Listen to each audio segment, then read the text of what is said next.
हे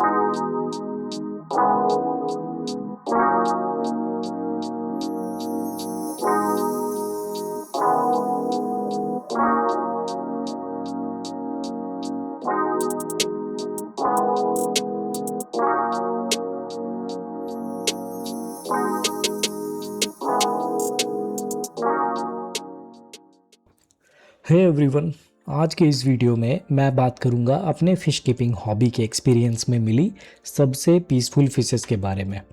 वैसे अगर छोटी कम्युनिटी फिशेस की बात करें तो ग्लोफिश, मॉलीज और गप्पीज़ को भी पीसफुल कैटेगरी में रखा जा सकता है। मेरे एक्सपीरियंस में ये फिशेस भी कम्युनिटी टैंक्स में काफ़ी अच्छे से रहती है। लेकिन इस वीडियो में मैं थोड़ी बड़ी फिशेस के बारे में बात करूंगा, ऐसी फिशेस जो बड़े टैंक्स में रखी जाती हैं और जिन्हें लोग अक्सर एग्रेसिव या डिफ़िकल्ट समझ लेते हैं, लेकिन मेरे एक्सपीरियंस में ये काफ़ी पीसफुल रही हैं।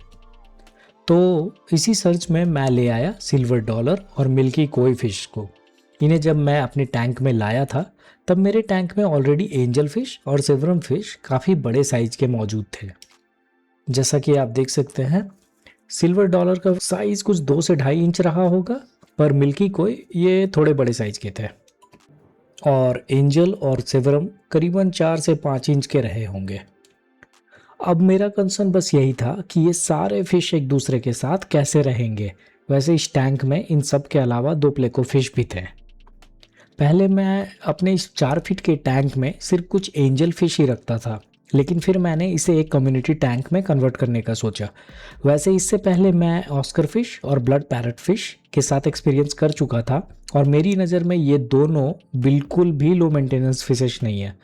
अगर आप ऑस्कर या ब्लड पैरट फिश रख रहे हैं तो आपके पास एक अच्छा और पावरफुल फिल्ट्रेशन सिस्टम होना बहुत ज़रूरी है। साथ ही साथ मुझे उनके बिहेवियर पर भी नज़र रखनी पड़ती थी, क्योंकि वो दोनों आपस में काफ़ी लड़ते थे। और अगर मैं सच कहूँ तो बिज़ी वर्क शेड्यूल के साथ हर वक्त टैंक को मॉनिटर कर पाना मेरे लिए पॉसिबल नहीं था। इसी वजह से मैं ऐसी फिशेस की तलाश में था जो पीसफुल हो, कम्युनिटी सेटअप में एडजस्ट कर जाए और जिनके लिए मुझे हर वक्त टेंशन ना लेना पड़े। वैसे सेवरम और एंजल के लिए तो मैं ऐसा नहीं बोल सकता, लेकिन ये मिल्की कोय और सिल्वर डॉलर, इनका नाम बिल्कुल इनके लुक पर दिया गया है। मैं वैसे एक कॉरपोरेट एम्प्लॉय हूँ और एक्वेरियम और फिश कीपिंग मेरी हॉबीज़ में से एक है। मैं जब भी फिश रखने का सोचता हूँ तो हमेशा उन फिशेस की तरफ देखता हूँ जिनका मेंटेनेंस कम रहे, और अगर किसी दिन वर्कलोड की वजह से मुझे एक्वेरियम को कम टाइम देना पड़े तब भी फिशेस अच्छे से रहे। जब भी मैं लो मेंटेनेंस फिश बोलता हूँ तो उसका मतलब ये है कि फिशेस कम्युनिटी में एक दूसरे के जान के पीछे ना पड़ी रहे, उन्हें आसानी से पैलेट्स पर रखा जा सके और वो इतना ज़्यादा वेस्ट प्रोड्यूस ना करे कि मुझे बार बार वाटर चेंज करना पड़े। इन फिशेस के साइज़ में ज़रूर डिफरेंस था, लेकिन इन सब का बिहेवियर शुरू के कुछ दिन काफ़ी पीसफुल रहा। मुझे ऐसा बिल्कुल नहीं लगा कि कोई फ़िश दूसरी फ़िश को टैंक से भगाने या डोमिनेट करने की कोशिश कर रही हो। हाँ, कभी कभी इनके बीच छोटी मोटी नोक झोंक देखने को मिलती थी, लेकिन वो भी ज़्यादातर अपने ही ग्रुप के अंदर और सिर्फ थोड़ी देर के लिए। उसके बाद सब कुछ नॉर्मल हो जाता था। एक और चीज़ जो मुझे इस सेटअप में सबसे ज़्यादा पसंद आई वो ये था कि जब मैंने इन फिशेस को ख़रीदा था तब ये काफ़ी छोटी थी। फिर धीरे धीरे इन्हें ग्रो करते हुए देखना अपने आप में एक बहुत अच्छा एक्सपीरियंस रहा। एक्वेरियम हॉबी में मुझे लगता है कि सिर्फ बड़ी और सुंदर फिशेस रखना ही मज़ेदार नहीं होता है, बल्कि उन्हें छोटे साइज़ से बड़ा होते हुए देखना भी इस हॉबी का एक अलग ही सेटिस्फेक्शन देता है। मैं इन फिशेस को लगभग 2 सालों से ऑब्ज़र्व कर रहा हूँ।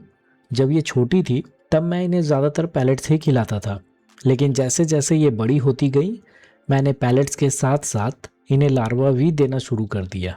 मेरे एक्सपीरियंस में सेवरम को ये फूड काफ़ी पसंद है, लेकिन अगर किसी फ़िश को सबसे ज़्यादा एक्साइटमेंट के साथ लार्वा खाते देखा है तो वो मेरी मिल्की कोई है। जैसे ही मैं लार्वा टैंक में डालता हूँ वो सबसे पहले उसकी तरफ जाती है। वहीं सिल्वर डॉलर और एंजल फिश का मुंह कंपैरेटिवली छोटा होता है, इसलिए ये लार्वा को उतनी आसानी से खा नहीं पाती।